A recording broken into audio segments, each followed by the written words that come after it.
Welcome back to day 8 of the 12 Days of Whiskey, presented by Greene Valley Wine and Spirits, 344 Commons Drive in Bolingbrook, Illinois. I am Bologna, and I'm here to give you a quick review on Michter's 10 Kentucky Straight Bourbon Whiskey. Now, if you have been following us for a while, you might realize head bum in charge, HBIC Jason, he had his own video series in the beginning of the year, popping bottles. So he was popping bottles, and he did a quick review on this. But we were at a Michter's tasting event in the Chicagoland area at the Brownstone Tavern recently, about 2 weeks ago. And I was lucky enough to win this raffle at that event.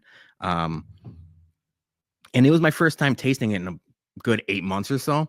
And I realized, whoa, spoiler alert, this might be in contention for Whiskey of the Year. So I thought, why not give a full review on it, really sit down and appreciate it before the end of the year. So that's what this is today. So you guys know us. We have an affinity for Michter's products. Our logo is, a ripoff of that Michter's logo. But Michter's 10 Kentucky Straight Bourbon Whiskey. Rumored, so this is something I learned at the tasting event. Rumored, hint, hint, not 10 years old, substantially older than 10 years old, possibly 13, maybe even 14 years old, right around there. So I already, had this sitting out there for you guys. Look at that beautiful color.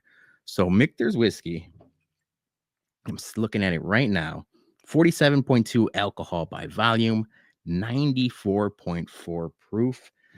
So it's on the lower side of our Whiskey of the Year's contenders. I talked to the head bum in charge, and I told him, like, a lot of these bottles that we're doing our top 10 right now, peek behind the curtain, we have about 16, 17 whiskeys that we have to, whittle down to our top 10. And this is probably the only sub 100 proof bottle that is in contention. And the more I have it, the more I like it. So that's another spoiler alert. Let's get into this. So right off the bat, it's like burnt sugar, burnt like caramel. There's a good amount of oak to it. It's like there's like a syrupy aspect, brown sugary aspect. Just so you guys know, so my aunt used to have a bakery in the Chicagoland area, and in that bakery, she would make flan that supplied flan to a couple of different Mexican restaurants in the Chicagoland area. So whenever I would go there to visit, this is what this smells like. It smells like a Mexican flan, which, that's right up my wheelhouse. All of the like tapioca pudding, custardy, caramel aspects to that. This thing smells phenomenal. And the other thing is, it is full flavored for the sub 100 proof that it is. It's awesome. All right. Before I give you my tasting notes, here is a quick ad from our sponsor. Greene Valley Wine and Spirits in Bolingbrook is the best liquor store in the southwest suburbs. Come see their newly expanded and remodeled location for all your liquor needs. They have a great craft beer selection, an ever-expanding portfolio of tequilas and bourbon, and a new wine rack showcasing the best wines around. And while you're there, stop by their newly added tasting bar to try all the Bourbon Bums store picks before you buy. That's Greene Valley Wine and Spirits, 344 Commons Drive at the corner of Route 53 and I-55 in Bolingbrook. And tell them the bum sent you. Okay, thank you, Greene Valley Wine and Spirits. I was still nosing it while that ad was playing. There's like a candied strawberry aspect to that too. Oh, man.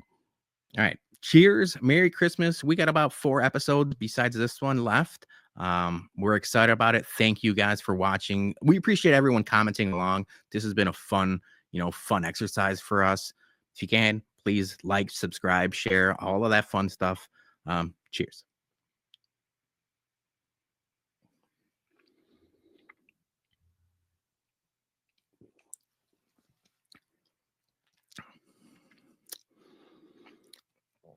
This is sneaky This is all right. So this is probably the best under 100 proof whiskey I've ever had.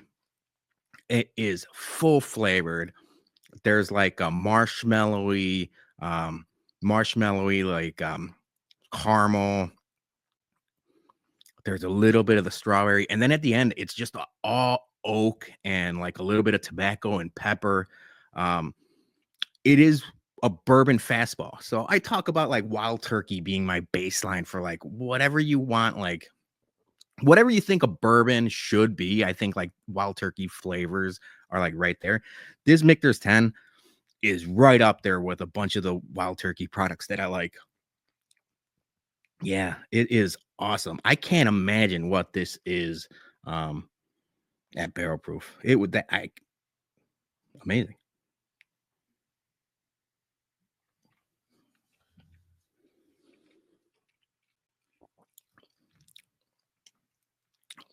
You know what's funny too? So I didn't really show you guys the legs on this. The mouthfeel for 144 proof, everything about it. It's coating, it's viscous, it lingers.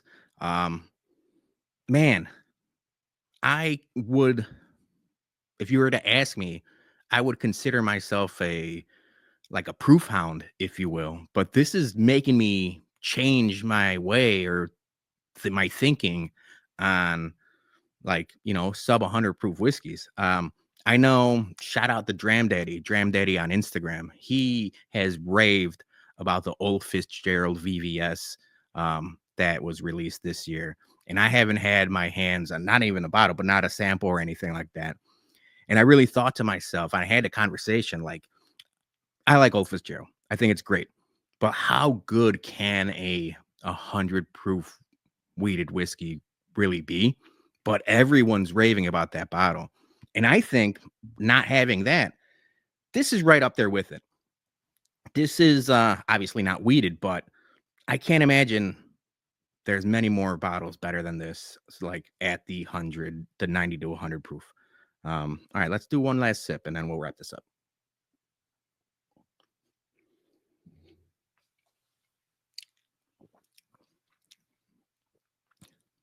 Yeah, toasted marshmallow. There's like you know what's funny? We talk about dessert whiskeys all the time. There's a chocolate aspect, but not on like the front of the palate, almost at the end. Almost like a milk chocolate right at the end with the oak and the pepper, almost as if you were like drinking a chocolate milk, that like last remnants of like a chocolate syrup, like a Hershey's chocolate syrup. I usually get that note like right at the front of the palate with especially with like a lot of makers products and stuff like that. This is like way at the end, almost at the very last like little hints of like, hey, there's a little bit of chocolate in there. I like that. All right, so price wise, it's $180 ish MSRP. I know that's asking a lot, but I think it's right. It's worth every single penny. If I were to able to buy one at MSRP, I would immediately buy it. Grade wise, I think it's no surprise. I'm gonna give it an A. Really good. Keep an eye out for our whiskeys of the year. I think it's going to be right up there. It's going to be tough to crack the top 5, but it's going to be right at that like 5, 6, 7 range. Um, Man, I really like that. All right. So that is my review of Michter's 10. If you guys go back a couple months, it was in the springtime. HBIC had his popping bottle, so you could get his thoughts on that if you'd like. But yeah, this is day 8 of the 12 days of whiskey, and we'll be back tomorrow for day 9, which might be another Michter's review if we can get our hands on something that we're working on this weekend. But we got a couple of special episodes left. We're gonna do. I'll spoil them for you. If you've watched this long, you've earned a little something, a little early Christmas present. So we're hoping to do Michter's Toasted Barrel Bourbon tomorrow, and then we have the stag lineup of 24A, B, and C for Monday's episode of the 12 Days of Whiskey, and then the last two, Christmas Eve and Christmas Day, we'll do our whiskeys of the year, 10 through 6, and then 5 through 1 to wrap up the 12 days of whiskey. So thank you guys again for watching, and we'll see you tomorrow. Cheers.